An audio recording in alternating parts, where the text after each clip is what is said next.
মাকে যদি কোনো ভক্ত 28টি শনিবার কেবল দর্শন করে, জয় মা শ্যামসুন্দরী। আপনারা জেনেই থাকবেন মাকে কলকাতার জীবন্ত কালী বলা হয়। মা জীবন্ত এর প্রথম কারণই ভক্তরা যদি মায়ের কাছে কোনো মনের বাসনা বলে যায়, মা তাদের কাউকে কোনো খালি হাতে ফেরায় না। আর মাকে এখানে 5 বছরের বাচ্চা মেয়ে রূপে পুজো করা হয়।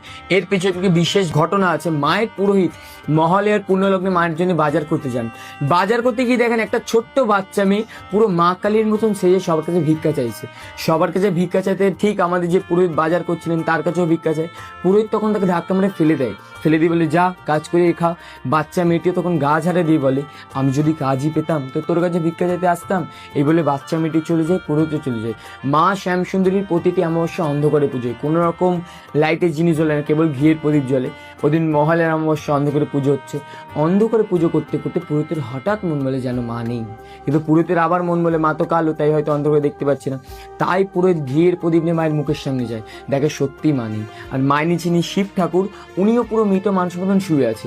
এই দেখে পুরোহিত থমকে যায়। থমকে আবার কিছুক্ষণ পরেই পুরোহিতের পেছন থেকে ছুম ছুম করে নুপুরের আওয়াজ হয়, আর ধাপ করে শিবের বুকের উপর একজনের ডান পা পড়ে। আর যেই বাচ্চা মেয়েটাকে ধাক্কা মেরে ফেলে দিয়েছিল, সেই বাচ্চা মেয়ের মুখ ওই অন্ধকার থেকে বেরিয়ে আসে। আর মা তখন মানুষের কণ্ঠে বলে, দে চাল কলে দে, দিবি না আমায়। এই শুনে পুরো অজ্ঞান হয়ে যায়। এবার অজ্ঞান অবস্থায় মা ওনার মনে মনে বোঝাচ্ছেন, আমি শুধু বড়লোকের মা নই রে, আমি গরিবেরও মা। তাই এবার থেকে যে কোনো ভক্ত এক মুঠো চাল আর একটি পাওয়া কলে দিয়ে মাকে পুজো দেয়, মা তাদের প্রতিটা মনের বাসনা পূর্ণ করেন। আর মাকে যখন দর্শন করবেন তখন দেখবেন মায়ের বিদের নিচে 9টা বিগ্রহ আছে, নবগ্রহ বিগ্রহ। এই বিগ্রহ থাকার পেছনে একটি বিশেষ কারণ, আমাদের মানুষ জীবনে বিভিন্ন রকম দোষ হয়, মাঙ্গলিক কাজ, বিভিন্ন গ্রহ জাতীয় দোষ। এই দোষ থেকে মুক্তি পাওয়ার জন্য মানুষ বিভিন্ন রকম পাথর, মাদুলি, কবচ ধারণ করে, কিন্তু সবার তো সামর্থ্য হয় না এইসব করার। তাই মাকে যদি কোনো ভক্ত 28টি শনিবার কেবল দর্শন করে, যে কোনো গ্রহদোষ থেকে এমনি মুক্তি হয়। কোনো রকম পুজো, আচ্ছা, মাদুলি, কবচ কিছু লাগে না, কেবল মায়ের মুখমণ্ডল দর্শন করতে হয়।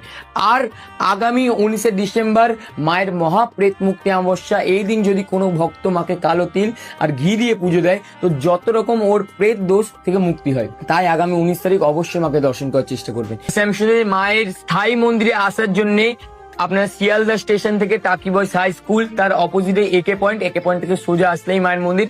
আবার আমাইস্টির 4 মাথার মোড় থেকে কাউকে জিজ্ঞেস করলে মা শ্যামসুন্দরী মন্দির পেয়ে যাবে।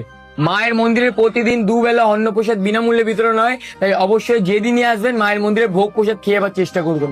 জয় মা শ্যামসুন্দরী।